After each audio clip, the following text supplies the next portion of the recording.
কৃষ্ণের প্রতি মীরাবাইয়ের প্রেমের কথা তো আমরা সবাই শুনেছি, কিন্তু সেই প্রেম কেমন ছিল চলুন আজ সেটাই জেনে নেব।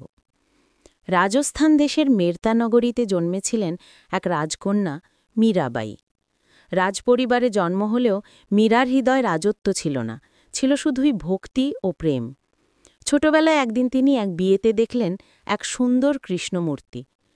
কৌতূহল ভরে জিজ্ঞাসা করলেন, এ কে? তখন এক বৃদ্ধা বললেন, এ তোমার স্বামী কৃষ্ণ। সেই মুহূর্ত থেকে মীরার মনে স্থির হল, কৃষ্ণই আমার স্বামী, আমার প্রাণ, আমার সব।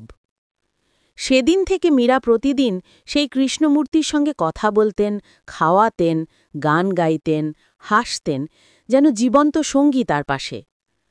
বয়স বাড়ল, রাজবংশের রীতি মেনে তাকে চিতোরগড়ের রাজপুত যুবরাজ ভোজরাজের সঙ্গে বিয়ে দেওয়া হল।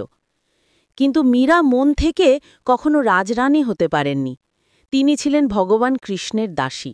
বিয়ের পরও মীরা ভক্তি ছাড়েননি। রাজমহলের বিলাস তাকে টানেনি।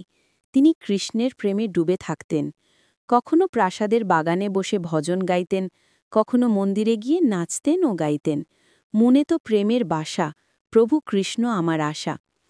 রাজপরিবারে এই আচরণে অনেকেই বিরক্ত হলেন। তাকে বলা হল, রাজরানী হয়েও তুমি গাও নাচো, এটা রাজবংশের মানহানি। কিন্তু মীরা হাসি মুখে বলতেন, আমার রাজা কেবল এক, তিনি মথুরার কৃষ্ণ। বেশ কিছুদিন পর তার স্বামী ভোজরাজ যুদ্ধে মারা যান। এরপর রাজপরিবার মীরাকে আরও নিঃসঙ্গ ও নিপীড়িত করে তোলে।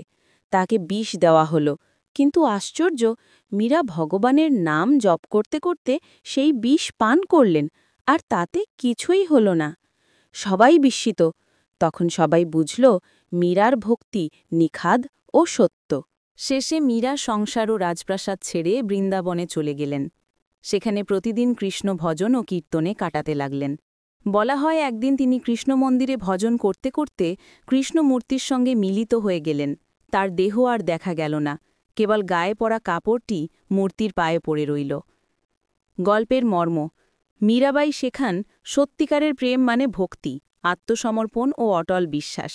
সমাজ, নিয়ম, ভয় কিছুই থামাতে পারে না যে হৃদয় ভগবানের প্রতি ভালোবাসা ধারণ করে।